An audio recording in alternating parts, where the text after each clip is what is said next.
ইরানের ইসলামী শাসন ব্যবস্থার পতন ঘটাতে এসে ট্রাম্পের শাসন ব্যবস্থাই এখন ভাঙনের পথে। ইরান যুদ্ধ এক কঠিন বাস্তবতার সম্মুখীন করেছে মার্কিন প্রেসিডেন্ট ডোনাল্ড ট্রাম্পকে, যে কারণে মন্ত্রিসভায় বড় পরিবর্তনের কথা ভাবতে হচ্ছে তাকে।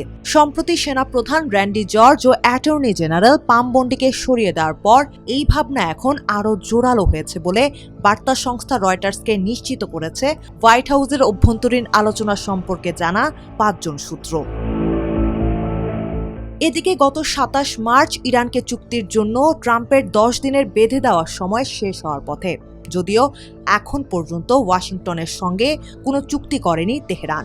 এই সময় শেষ হলে ইরানের জ্বালানি স্থাপনায় হামলার হুঁশিয়ারি দিয়েছিলেন ট্রাম্প নির্ধারিত সময় শেষ হওয়ার আগে, যা ইরানকে আবারও মনে করিয়ে দিয়েছেন ট্রাম্প। বলেছেন, যদি ইরান 48 ঘন্টার মধ্যে এটি চুক্তি না করে বা হরমুজ প্রণালী পুনরায় খুলে না দিলে তাদের উপর নরক নেমে আসবে।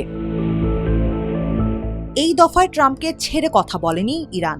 ইরানের পক্ষে পাল্টা হুঁশিয়ারি দিয়ে দেশটির কেন্দ্রীয় সদর দপ্তরের মুখপাত্র ইব্রাহিম জুলফাগারি বলেন, ভুলে যাবেন না, সংঘাত বাড়লে পুরো অঞ্চল আপনাদের জন্য নরকে পরিণত হবে। ইরানকে পরাজিত করার দুঃসাহস চোরাবালিতে পরিণত হবে, যেখানে আপনারা ডুবে যাবেন। এদিকে ইরানের আকাশে মার্কিন যুদ্ধবিমান ভূপাতিত হওয়ায় বড় ধাক্কা খেয়েছে ওয়াশিংটন। চূর্ণ হয়ে গেছে ট্রাম্পের দম্ভ, ফলে প্রশাসনে বড় পরিবর্তনের কথা ভাবছেন তিনি।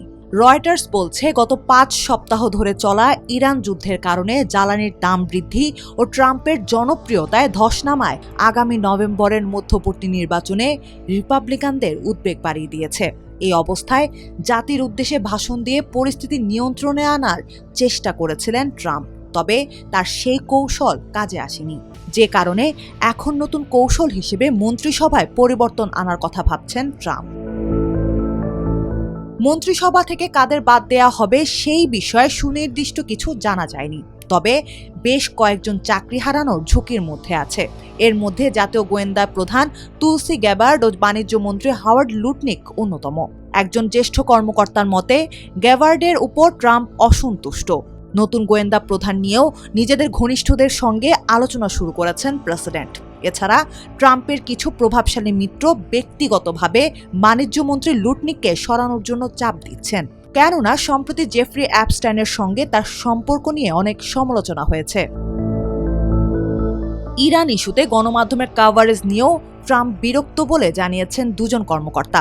তাদের মতে, ট্রাম্প মনে করেন সংবাদ মাধ্যমগুলো তাদের বিরুদ্ধে পক্ষপাতদুষ্ট সংবাদ প্রচার করছে, কিন্তু সব সময় নিজের মন্তব্যের বিষয়ে ইতিবাচক সংবাদ চান তিনি এবং নিজের বক্তব্যে পরিবর্তনের বিষয়ে আগ্রহী নন ট্রাম্প।